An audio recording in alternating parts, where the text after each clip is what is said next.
দূরে কোথাও আর নাই। প্রিয় ভাই আমার, আপনি বলেছিলেন আপনার পেজটি দেখতে কেন মনিটাইজেশন ইস্যু চলে এসেছে। তো এই মনিটাইজেশন পলিসি ইস্যুর আপনার পেজে এত সমস্যা, এত সমস্যা, মানে আমি বলতে গেলে অনেক সময় লাগবে।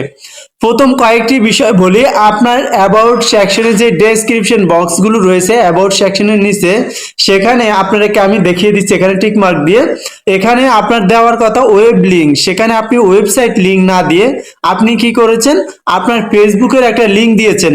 এটা কখনই আপনি মনিটাইজ পাবেন না, আপনি এক্ষুনি ডিলিট করেন। সেখানে আপনি একটি জিমেল দিতে পারেন অথবা ওয়েবসাইট লিঙ্ক দিতে হবে।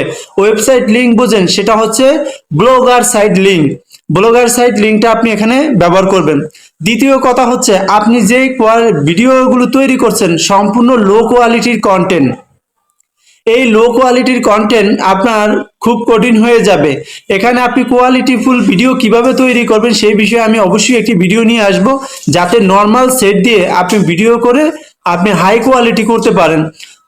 দুটি বিষয়। তৃতীয় যে বিষয়টি, আপনার পেজে একই ভিডিও কয়েকবার আপলোড করেছেন, বারবার আপলোড করেছেন একই ভিডিও কয়েকবার। তো আজই এই ভুলটি করা যাবে না। প্রত্যেকটি ভিডিও আপনি ডিলিট করে দিন, মাত্র প্রত্যেকটা একটি করে ভিডিও রাখুন। আপনি দেখুন একই ভিডিও দ্বিতীয়বার আছে কিনা আপনার প্রোফাইলে। যদি দ্বিতীয়বার থাকে তাহলে সেই ভিডিওগুলো এক্ষুনি ডিলিট করুন। আপনার যদি এই তিনটি সমস্যার সমাধান করতে পারেন, চতুর্থ নম্বরে যে বিষয়টি আছে, আপনি চেক করবেন যে আপনার ইনবক্সে কোনো সমস্যা আছে কিনা।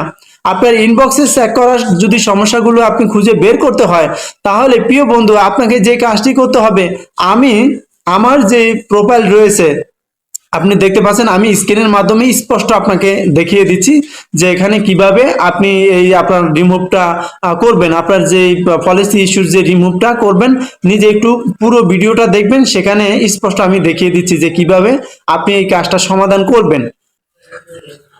প্রিয় বন্ধু, দেখতে পাচ্ছেন আমি আমার প্রোফাইলের হোম পেজে চলে এসেছি। এই যে পেজটিতে সমস্যা সেই পেজের হোম পেজে চলে এসেছি। হোম পেজে আসার পরে এই দেখতে পাচ্ছেন আমার হোম পেজ। হোম পেজে আসার পরে আপনি এই যে এখানে দেখতে পাচ্ছেন থ্রি ডট মেনু, এই থ্রি ডট মেনুর মধ্যে আমি প্রবেশ করেছি। তারপরে আমি যে কাজটি করব, একটু নিচে স্ক্রল ডাউন করে এই যে দেখতে পাচ্ছেন এখানে হেল্প অ্যান্ড সাপোর্ট।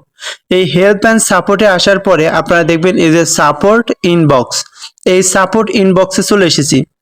সাপোর্ট ইনবক্সে আসার পরে আপনি এখানে দেখতে পাচ্ছেন ইউর অ্যালার্ট এবং কি রিপোর্ট অ্যাবাউট আদার্স। এই যে এখানে রিপোর্টের ভিতরে দেখবেন আপনার কোনো সমস্যা আছে কিনা, কিন্তু আমার এখানে কোনো সমস্যা নেই, তাই আমার সমস্যা দেখাচ্ছে না।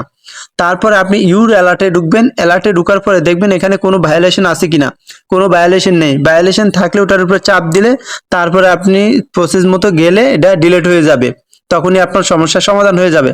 তারপর আমার দেখেন ওভারসাইট থেকে একটি দিয়েছে, ওভারসাইট থেকে, এটা আমি দেখাচ্ছি না, এটাও ডিলিট, এটা ওভারসাইটের সমস্যা, তেমন একটা সমস্যা হবে না। তো আপনি এইভাবে চাইলে আপনার পেজের যত সমস্যা আছে সেগুলো সমাধান করে নিতে পারেন। যদি কোনো কপিরাইট আসে, কপিরাইট ইস্যু রিমুভ করে নিতে পারেন।